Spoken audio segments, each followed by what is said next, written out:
Na aula de hoje, vamos falar um pouco sobre dióptros planos, definição, conceito e exemplos disso como prisma e dispositivos de lâminas de faces paralelas. Bora quebrar esse mistério todo? Vamos para a aula!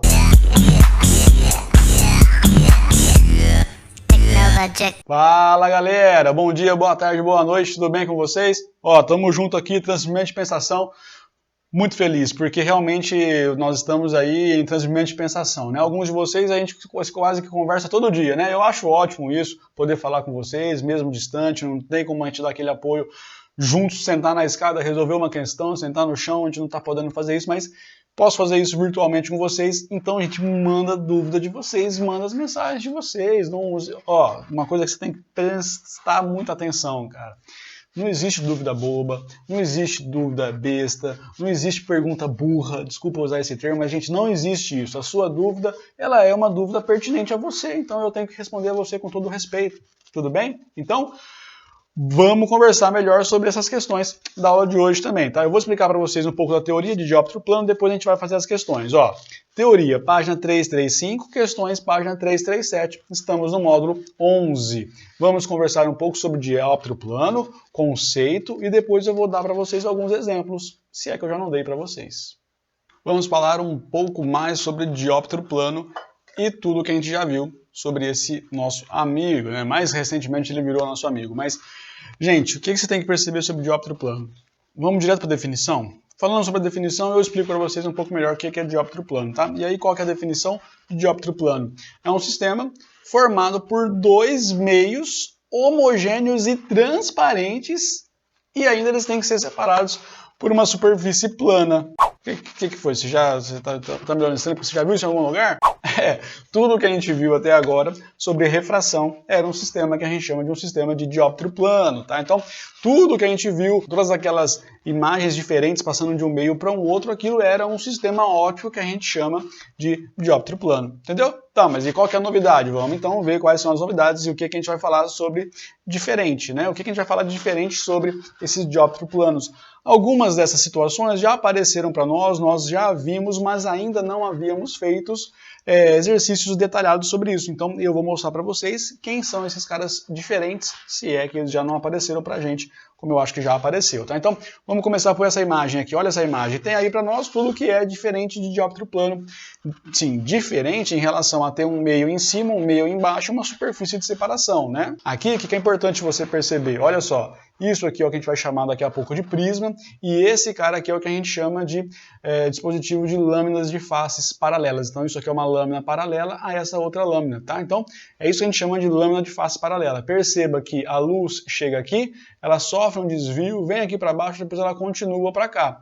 Importante você notar, não é muito claro nessa imagem, daqui a pouco eu vou mostrar para vocês, esse raio aqui é exatamente paralelo a esse raio, tá? Eles são paralelos. Aqui é a figura de um prisma, nós já vimos isso em outros momentos, quando estávamos falando de dispersão luminosa, por exemplo, né? Desde a primeira aula de óptica, né? Desde uma das primeiras aulas de óptica, aí eu venho conversando com vocês sobre essa dispersão. Então, esse cara aqui é para nós um sistema que forma um dióptro plano. Vamos conversar um pouco mais detalhado sobre cada um deles, tá? Então, o primeiro aí é o lâmina de faces paralelas. Cara, tem algumas coisas aqui que é importante você saber, mas, em geral, o que muda das situações para prisma ou com essa situação de lâmina paralela para uma situação normal que a gente já havia trabalhado até agora? Nada. Nada muda. Ah, mas como assim? Nada muda? Nada muda. Por quê? O que você tem que notar, o que você tem que perceber olha isso aqui. Analisa só esse pedaço aqui. É a mesma coisa que a gente já vinha estudando? Sim, é um raio que chega, ele bate aqui está a reta normal, ele tem um ângulo de incidência θ1, ele vai refratar, como é do meio menos para o mais, ele se aproxima da normal, esse aqui é o raio de refração, e esse aqui, que ele está destacando para nós, é o ângulo de desvio, que a gente também já tinha calculado isso. Percebeu? Então, quando você isola, coloca só essa parte, olha só para essa parte aqui, era o que a gente estava vendo até agora, né? Não muda nada. Vamos analisar separadamente a parte de baixo aqui. Mesma coisa.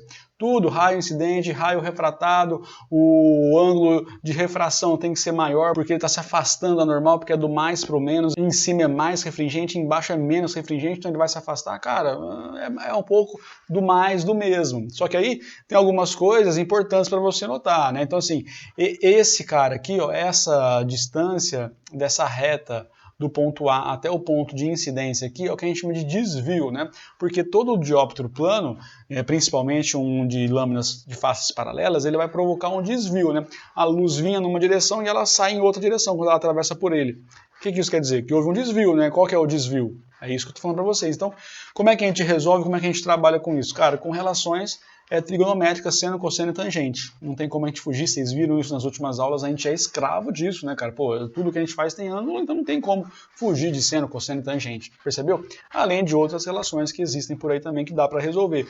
Então, qual que é a minha sugestão, cara? Cada situação é cada situação, analisa ela com calma, vai por partes, divide as partes, e você vai conseguir resolver, porque quando você isola, já estudamos, quando você isola, já estudamos. Para finalizar esse de lâmina de faces paralelas, o que você tem que notar aqui? O índice de refração aqui é um só, né? Vamos lá, ar para água, aqui é 1.4, 1.3, a gente já viu isso aí, raiz de 2, vai. Então, cara, daqui ó, é do menos para o mais.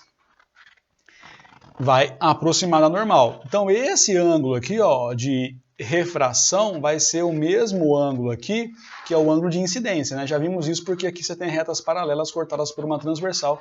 Esse R1 e esse R1 aqui são ângulos alternos internos. Já usei isso com vocês na aula passada. Então, como esses dois caras aqui são iguais, né, quando você faz a refração do mais para o menos, ele vai se afastar.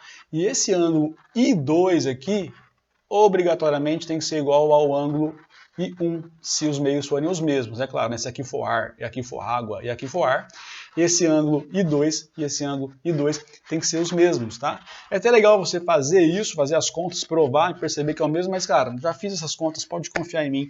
Se for ar, água, ar, ou ar, vidro, ar de novo, o θ1 aqui vai ser igual ao θ2 aqui.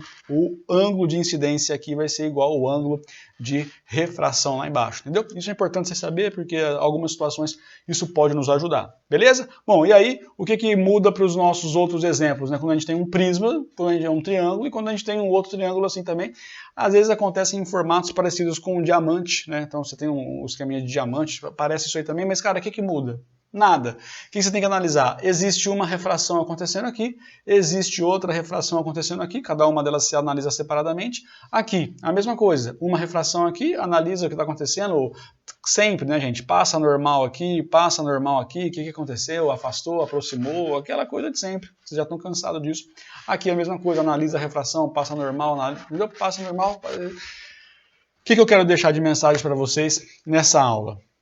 Confiem em vocês, analisem as situações que vão aparecer nessa aula com muita calma, né? A tarefa tem várias questões sobre isso também, então assim, analisa uma refração, analisa outra refração, procure o vínculo, né? Uma situação relacionada com outra situação, procure o vínculo, o que está ligando uma situação na outra, com calma você vai conseguir resolver.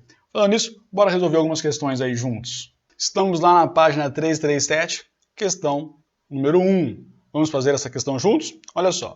Um dos fatores que contribuíram para a aceitação do modelo atômico proposto por Niels Bohr em 1913 foi a explicação dos espectros da luz emitida por átomos de gases aquecidos que podem ser observados por meio de um aparelho chamado espectroscópio, cujo esquema está representado na figura. Nesse equipamento, a luz emitida por um gás atravessa uma fenda de um anteparo. Então, ó, vamos com calma, vamos ver isso aqui. Então, o que ele está falando para nós? Que o esquema representado na figura, a luz emitida passa por uma fenda de um gás aqui. Deixa eu só grifar isso aqui para vocês. Agora vamos falar. Olha só, aqui está o gás, aqui está a nossa fenda. Então, o gás ele está emitindo luz. Essa luz vai passar por essa fenda que eu destaquei para vocês, e aí ela vai passar por esse outro pedaço aqui e vai acontecer alguma coisa que ele vai falar para nós. Vamos com calma aqui, ó. E aí ele continua e fala assim para a gente. E forma um estreito feixe que incide em um elemento óptico, né? Esse aqui é o nosso elemento óptico, não sei o que ele está fazendo, e ele continua. No qual sofre dispersão. Ah, entendi. Então a função desse instrumento óptico aqui é fazer dispersão. Quem faz dispersão? Já vimos isso desde a primeira aula de óptica comigo, né? Eu já mostrei, mas enfim, vamos continuar. Aí ele fala, essa luz dispersada incide em um detector onde é realizado o registro do espectro. Esse espectro que ele está falando aqui, faltou, essa questão era para ser colorida, tá? Mas se vocês perceberem, isso aqui era para ser o arco-íris, tá? Todas as cores aqui do arco-íris. E aí vocês já devem saber, já comentei isso com vocês. Aqui em cima nós temos a luz vermelha, tá? E lá embaixo nós temos a luz azul, ou o nosso violeta, tá? Então, seguindo a escala do arco-íris, do vermelho caminhando até o nosso azul ou o nosso violeta lá no final, tudo bem? Então, isso aqui vai fazer muita diferença para nós em relação à imagem. Mas aí ele pergunta para nós, né? Qual que é a pergunta dele? Deixa eu destacar isso com vocês, para ficar muito claro. O elemento óptico desse espectroscópio pode ser. Quem pode ser? Quem que a gente já viu que consegue realizar dispersão? Já sabe, né? Bom, um espelho convexo. Espelho convexo não faz dispersão, não pode ser. Prisma, eu vou pular, né? Lente divergente e lente convergente. Isso aqui a gente estuda posições, não é dispersão, né? A gente vai estudar, assim como espelho côncavo e convexo, posições das imagens que são formadas. É isso. Então também não pode ser. Espelho plano só forma imagem, não tem dispersão. Sobrou quem, né? Sobrou só o prisma. E essa é a nossa resposta, o prisma. Tranquilo, né? Só para a gente aquecer, bora para a próxima questão. Essa questão, já quero destacar uma coisa com vocês aqui, antes de começar. O meu enunciado veio errado aqui, eu coloquei aqui por cima as correções, né? Então, fica para nós que seno de 15 é 0,3, o seno de 25 é 0,4 e o seno de 40 é 0,6, tá? Isso vai fazer muita diferença para nós na hora de resolver essa questão, mas vamos dar uma lida juntos com calma aqui, só para a gente entender o que ele está falando para nós. Olha só, em uma aula de laboratório de física, utilizando-se o arranjo experimental esquematizado na figura, foi medido o índice de refração de um material sintético chamado poliestireno. Esse cara aqui é legal, vocês vão estudar isso aqui na química orgânica, muito legal. Nessa experiência, radiação eletromagnética proveniente de um gerador de micro-ondas propaga-se no ar e incide perpendicularmente, perpendicularmente, isso aqui é importante, ó, incide perpendicularmente em um dos lados de um bloco de poliestireno, cuja seção reta é um triângulo retângulo, legal, tem um triângulo retângulo, ele falou para nós, e a figura dá para ver isso, mas ó, aqui, cara, o que ele falou para nós? Se incide perpendicularmente, quanto vale o ângulo de incidência? Quanto vale o ângulo de incidência? Vale 0 graus. Consequentemente, quanto vale o ângulo de refração? Também vale 0 graus, né? Lembra que eu falei para vocês? Ó, isso aqui foi uma refração. O que está acontecendo nessa refração? Tá perdendo velocidade? Tá, mas está sofrendo desvio? Não, por quê? Porque o ângulo de incidência é 0 graus. Já conversamos sobre isso, né? Mas, ó, olha aqui. É um pouco diferente, é isso a gente vai ter que ter calma para analisar com calma ali, tá? Beleza? Mas aqui já está resolvido, né, cara? Chega com um ângulo de incidência 0 graus, sai com um ângulo de refração 0 graus também. Aí ele fala assim, ó, de um triângulo retângulo, beleza? Que tem um dos ângulos medindo 25 graus. Então esse ângulo aqui em cima mede 25 graus, conforme ele falou pra gente, conforme a figura. Aí ele fala assim, ó, um detector de micro-ondas indica que a radiação eletromagnética sai do bloco propagando-se no ar em uma direção que forma um ângulo de 15 graus com a de incidência. O que ele está dando para nós aqui? Ó? O que foi isso aqui? Isso aqui, cara, ele está te falando que é o ângulo de desvio. Tá? Então esse 15 graus aqui é o ângulo de desvio, que a gente já conversou quando eu estava explicando para vocês aqui. Tá, mas beleza, vamos continuar juntos aqui. Ó. O que ele fala mais para nós? A partir desse resultado, conclui-se que o índice de refração do poliestireno em relação ao do ar, ó, então o que ele quer saber? Índice de refração do poliestireno em relação ao ar. Para essa micro-onda é aproximadamente, então já vamos destacar isso aqui, vou colocar aqui, ó, o que ele quer saber? O índice de refração do, vou chamar de NP, que é do poliestireno, sobre o índice de refração do ar. Então, isso aqui é o que a gente tem que encontrar. Beleza, gente? Ó, nesse ponto aqui, não vou fazer nada, já está discutido, já está feito. Agora, o que interessa para nós é a refração que acontece nesse outro ponto aqui. Vamos discutir com calma isso? Primeira coisa, cadê a normal? Vamos destacar essa normal, então. Vou colocar a normal, ela vai ficar mais ou menos aqui. Belezinha? E aí vamos conversar agora sobre o que está acontecendo. Se esse cara aqui em cima é 25, faz comigo, veja o que eu estou fazendo. Esse cara aqui é 90 graus. Se esse cara aqui é 90, esse ângulo aqui vai ser 75, ok? E aí, gente, o que você percebe, né? Qual que é o ângulo formado com a normal e a superfície de contato? Vou até fazer isso aqui de preto, né? Qual que é esse ângulo aqui, ó, formado aqui com a normal? 90 graus, não é? Perceberam? Eu vou apagar, dar uma limpada nisso aqui tudo. Então, ó, se esse cara aqui é 75 e esse ângulo todo aqui é 90, quanto vai sobrar para esse outro ângulo que vai estar aqui, ó? Esse cara aqui, quanto ele vale? Ele vale 25 graus, tá? Então eles são iguais, né? Eu mostrei para vocês matematicamente. E quem é esse cara aqui? Esse cara é o nosso θ1. O θ1, então, vale 25 graus. Vou anotar aqui no cantinho, caso não esteja muito bom meu desenho lá. O θ1 vale 25 graus. Beleza, aí, gente, o que acontece? Olha só, era para esse raio estar passando reto, era para esse raio estar passando por aqui, né? Só que aí o que aconteceu? Ele fez esse caminho? Não, ele não fez esse caminho. Era para ele estar seguindo esse caminho, mas a hora que ele chegou aqui, o que ele veio? Ele veio para cá. Você percebeu? Então, o que é importante você notar comigo, cara? O ângulo de refração é esse cara todo aqui, ó. Todo esse cara aqui é o nosso ângulo de refração. Então notem comigo, esse cara aqui vale 15, ele até colocou aqui, vou colocar por cima. Só que esse cara aqui, quanto vale esse ângulo aqui, ó? Esse cara aqui quanto vale? Oposto pelo vértice com esse outro 25 aqui? Exatamente isso, tá? Então esse cara aqui vale 25. Então o total aqui, ó, de azulzinho que eu destaquei para vocês, quanto vale, né? Esse cara aqui que seria o nosso θ2. O θ2 vai ser 25 mais 15, então o θ2 vai ser igual a 40 graus. Pegou, gente? Tranquilo? Bom, e agora? É só jogar na lei de Snell e resolver e a gente vai para a galera. Então, ó, N1 vezes seno de θ1 é igual a N2 vezes o seno de θ2.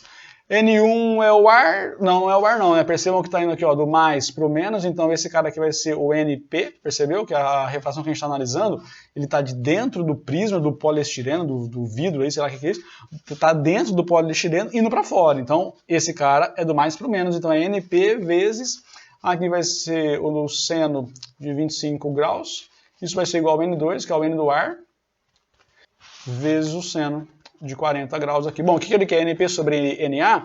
Então, o que a gente vai fazer aqui? Ó? Esse cara vem para cá dividindo, vai chegar exatamente na relação que a gente quer aqui, e o seno aqui de 25 vai vir para cá dividindo do lado de lá. Pegou comigo? Beleza? Então, vamos fazer isso aqui com calma, juntinhos, e vai ficar assim essa questão. Deixa eu só dar uma limpadinha aqui para ficar um pouco melhor.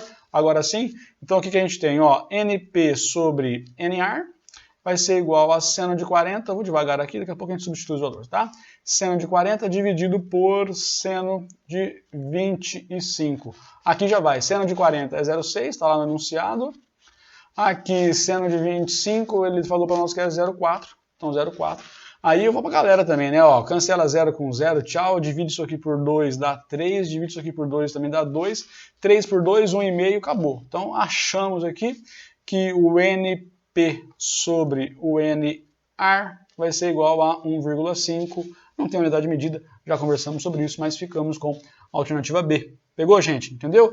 São questõezinhas boas, né? Eu acho até um pouco mais fácil em relação à aula passada, né? Mas dá pra gente fazer. Bora para a última questão dessa aula? Última questão, uma questão também teórica, já conversamos um pouco sobre ela, mas vamos resolver tudo bonitinho aqui, ó. Vem comigo aqui, gente. A figura a seguir representa 3 meios de índices de refração, N1, N2 e N3. Tá, então são 3 meios, ele até destacou aqui para nós, né? N1, N2, N3 ali embaixo, beleza. Aí, vamos continuar, o que ele fala para nós? Ele fala assim, as superfícies de separação entre os meios são planas e paralelas, ótimo, beleza. Um raio de luz incide sobre a superfície que separa os meios 1 e 2. Tá aqui, né? Nesse ponto aqui.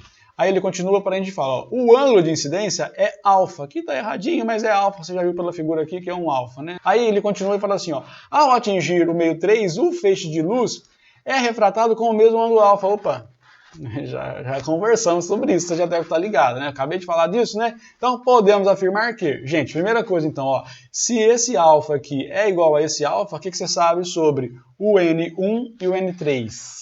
Cara, é mesmo meio, né? Então pode ser daqui a pouco eu explico melhor isso. Então aqui vai ser que o N1 é igual ao N3. Isso aqui é certeza, você não precisa nem pensar duas vezes na hora de falar isso, porque os ângulos são iguais. Então, sabendo que os ângulos são iguais, as coisas ficam mais fáceis para nós. Beleza aqui?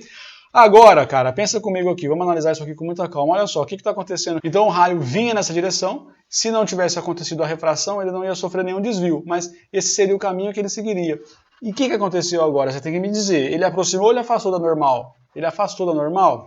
Se ele afastou da normal, o que você tem certeza? Que é do mais para o menos e depois para o mais de novo. Porque aqui o que está acontecendo? Ele está aproximando, claro, né? Porque é do menos para o mais. Tudo bem, gente?